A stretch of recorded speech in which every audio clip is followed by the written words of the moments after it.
ശബരിമല സ്വർണ്ണക്കവർച്ച കേസിൽ നടൻ ജയറാമും ഇഡിക്ക് മുന്നിലേക്ക്. ചോദ്യം ചെയ്യലിനായി ഇന്ന് ഹാജരാകാൻ സമൻസ് നൽകിയിരുന്നു.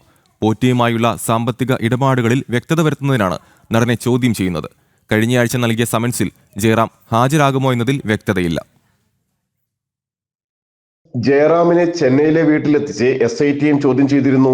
ശബരിമലയിലെ പുതുക്കിയ സ്വർണ്ണപ്പാളികളാണെന്ന് പറഞ്ഞ് ഏതാനും സ്വർണ്ണപ്പാളികൾ ഉണ്ണികൃഷ്ണൻ പോറ്റി ജയറാമിന്റെ വീട്ടിലെത്തിച്ച് പൂജ നടത്തിയിരുന്നു.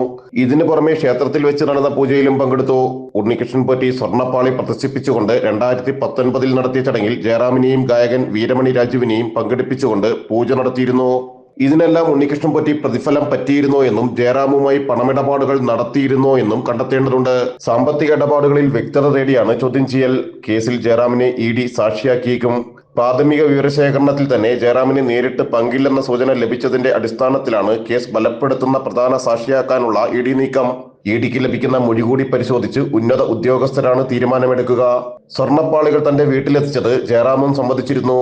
സാമ്പത്തിക ഇടപാടുകൾ നടന്നിട്ടില്ലെന്നും സ്വർണ്ണപ്പാളികൾ എത്തിച്ചതിന് പ്രതിഫലമൊന്നും നൽകിയിട്ടില്ലെന്നുമാണ് ജയറാം SITക്ക് നൽകിയ മൊഴി. ജനം, കൊച്ചി.